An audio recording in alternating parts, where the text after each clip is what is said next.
Hey guys, welcome back to my channel. My name is Aveen. If you are new here, I know there's kind of been quite a few new subscribers recently. I do videos on veganism, fitness, mostly running, and a bit of travel and lifestyle as well. So recently I'd started a series on my YouTube channel all about training for the half marathon. This was my first half marathon. I've been running for years. I kind of talk about my fitness journey in my YouTube videos quite a lot, and you can see from my past videos I did quite a lot of cycling around about this time last year, 2 years ago.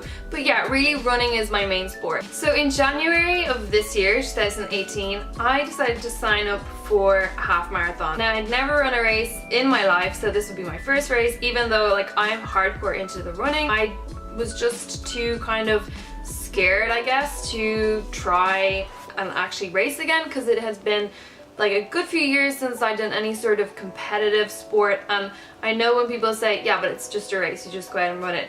For me, like, my background is like a very competitive, like, athletic background, so you don't really ever lose that. So, well, I don't either. So I was never going to just go out and run a race without being prepared, if you know what I mean. And I was training quite a lot anyway, on the treadmill mostly, because it was winter and I don't really like running outside anyway.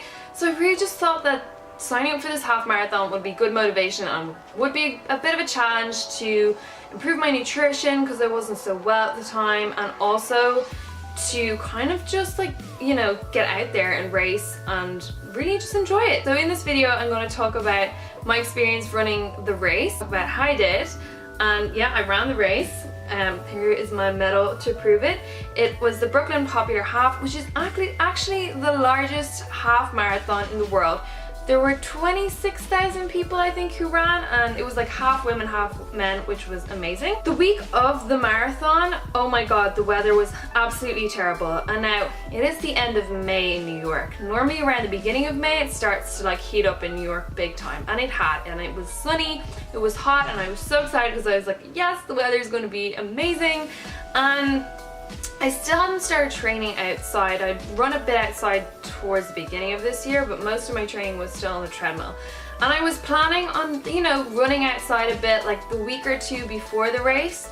So basically the week of the race, it just suddenly turned grey and wet and rainy and absolutely awful and cold. And I remember looking at the weather forecast, and it was forecast for rain and thunderstorms the day of the half marathon. Now, if you know me at all, that just really doesn't suit me, and when I saw that I was like, right, you know what, I'm just not even, like, I'm not running this half marathon. I cannot deal with the cold and the rain. But then I was just like, you know what, this is kind of gonna fire something else into me, that kind of rage that it was raining, and that really annoyed me. So I was like, you know what, I'm gonna use that to fuel me during the race. And I did, after all, grow up playing sport out in the wet and cold in Ireland, so yeah, even though I didn't like it, it did kind of tough me up. So the week of the race, I ran the course on the Monday. Then on the Tuesday, I ran 7 or 8 miles on the treadmill. I just did kind of like my usual routine. Wednesday, I took a day off. And on Thursday, stupidly, I ran the full course again. So before the race was on a Saturday, so already before the race I had run 2 half marathons, and then I ran again on the Friday, which was like another 7 miles. So I had clocked up a lot of miles. Didn't really know what I was doing, to be honest, and yeah, I just kind of kept going.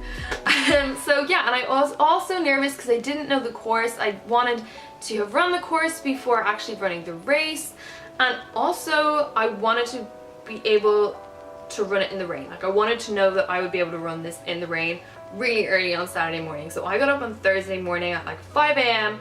It was lashing rain outside, it was freezing, and I said all I wanted to do was to go back to bed. But I said, you know what, if I don't run this today, then I'm not gonna run it on Saturday for the actual race.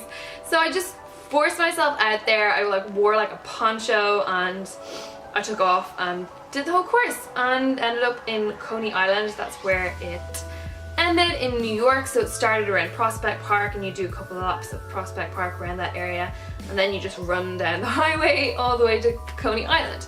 So yeah, Coney Island was wet and rainy and not so like Sydney beach like at all.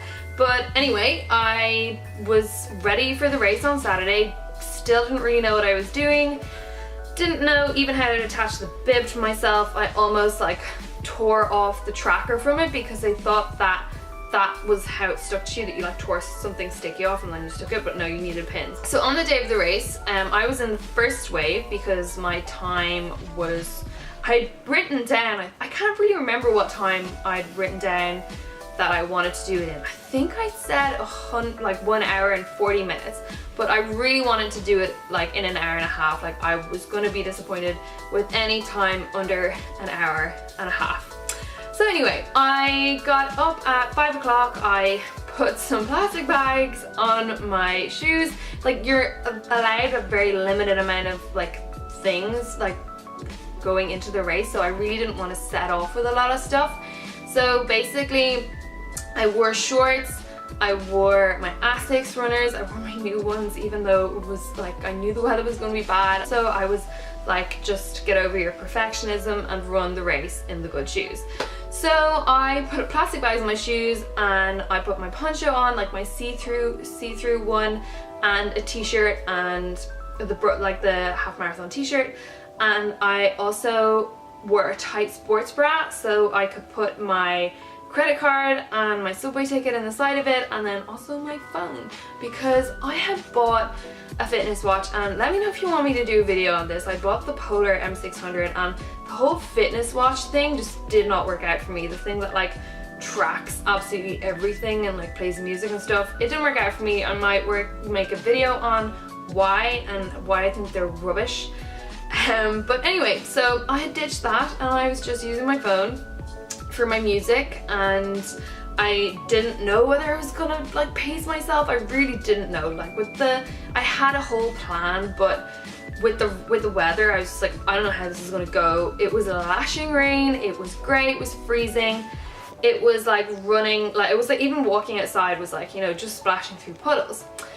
So I started the race at 7 AM. There were like toilets and cubicles that you could use right before leaving. I didn't know like how it worked with the gun and like that your time only started the minute you passed the start line, and I didn't have a clue what I was doing. This was the first race I'd ever done. So I just was like, normally my strategy with like long runs like that is to start off not slow, but like I don't start off like at my fast pace. So like I would start like hold back a little bit. This is also good for my injury because I have a hip injury. So starting flat out on like a high speed is not good. So like that had been my strategy, and then I always like speed up then like at a later time. But I just felt like all strategy went out the window before this race, in my mind anyway.